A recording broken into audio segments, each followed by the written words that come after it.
مصطفیٰ صلی اللہ علیہ وآلہ وسلم کی نبوت کو 10 سال گزر چکے تھے۔ مسلمانوں کی تعداد روز بروز بڑھتی جا رہی تھی۔ بعض مسلمان مشرکین مکہ کے مظالم سے بچنے کے لیے حبشہ کی جانب ہجرت کر گئے تھے۔ کچھ مسلمان مکے ہی میں موجود تھے جنہیں مشرکین بہت تنگ کیا کرتے تھے۔ کافروں نے مسلمانوں کو ایک چھوٹے سے درے میں محدود اور نظر بند کر دیا تھا اور انہیں باہر نکلنے نہیں دیتے تھے۔ مسلمان شہر میں آ کر اپنے لیے خوراک کا انتظام بھی نہیں کر سکتے تھے۔ کبھی کبھار ان کا کوئی دوست آتا اور کھجور ان کو بھجوا دیا کرتا تھا۔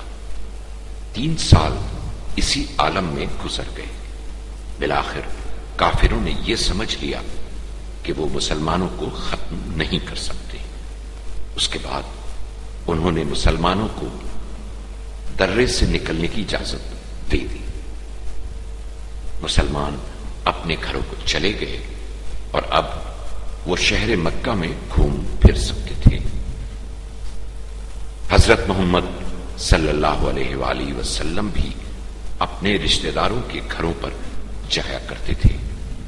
ایک رات رسول اکرم صلی اللہ علیہ وآلہ وسلم ام ہانی کے گھر پر مہمان تھے۔ ام ہانی ان کی چچا زاد بہن تھی۔ سب لوگ کھانا کھا کر سو گئے۔ تاریکی ہر جگہ چھا چکی تھی۔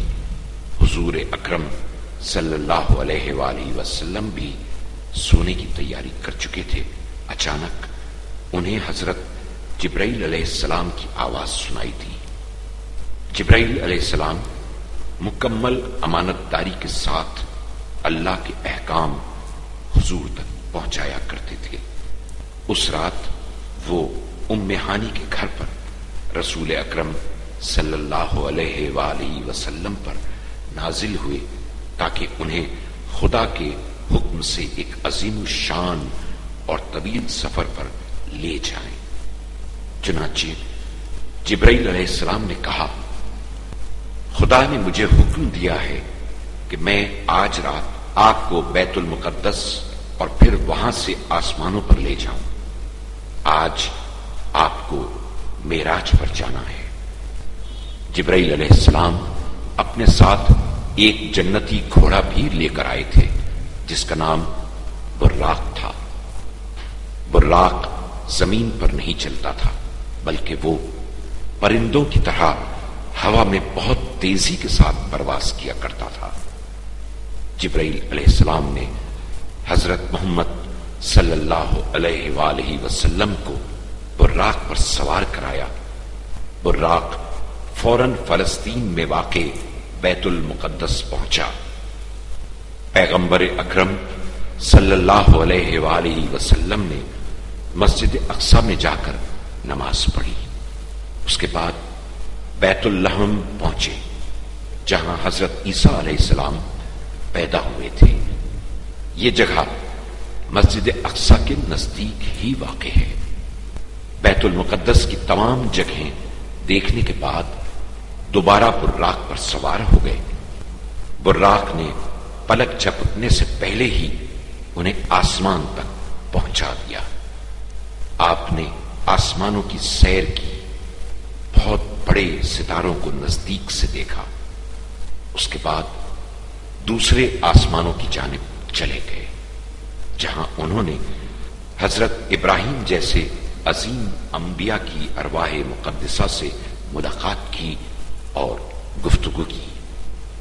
اس کے بعد جنت اور دوزخ کو دیکھنے چلے گئے۔ جنت میں نیک لوگوں کے مقام اور جہنم میں بدکاروں کی جگہ کو دیکھا۔ اس سفر میں پیغمبر اکرم نے اللہ تعالیٰ کے ساتھ بھی کلام کیا۔ اللہ تعالیٰ نے بہت سے فرمان دیے۔ اللہ تعالیٰ کا ایک حکم یہ بھی تھا کہ روزانہ 5 وقت کی نماز پڑھیں اور دوسروں کو بھی حکم دیں کہ وہ روزانہ 5 وقت کی نمازیں پڑھیں اور خدا سے کلام کرے۔ سفر ختم ہونے کے بعد اللہ تعالی کی اجازت سے حضور اکرم صلی اللہ علیہ وآلہ وسلم جس طرح براق پر سوار ہو کر دوبارہ نچلے آسمانوں پر پہنچے اور پھر مسجد اقصی سے ہوتے ہوئے دوبارہ مکے پہنچ گئے اور صبح ہونے سے پہلے ہی دوبارہ ام ہانی کے مکان پر پہنچ گئے۔ ام ہانی نے آپ کو دیکھا تو حیرت زدہ ہو گئی، کیونکہ حضور اکرم صلی اللہ علیہ وآلہ وسلم رات ان کے گھر میں سوئے تھے اور ابھی باہر سے تشریف لا رہے تھے۔ ام ہانی نے پوچھا تو آپ نے معراج کا سارا واقعہ ام ہانی کو بتا دیا۔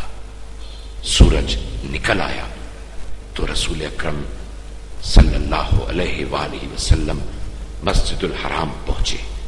وہاں مشرکین بھی موجود تھے۔ پیغمبر اکرم صلی اللہ علیہ وآلہ وسلم نے اپنا رات کا واقعہ انہیں بھی بتایا۔ مشرکوں نے ہمیشہ کی طرح یہی کہا کہ تم جھوٹ بول رہے ہو۔ ایک مشرک نے کہا کہ میں بیت المقدس جا چکا ہوں، اگر تم سچے ہو تو بتاؤ کہ وہ کس قسم کی جگہ ہے۔ جب پیغمبر اکرم صلی اللہ علیہ وآلہ وسلم نے وہاں کی باتیں بتائیں تو مشرکین چپ ہو کر رہے۔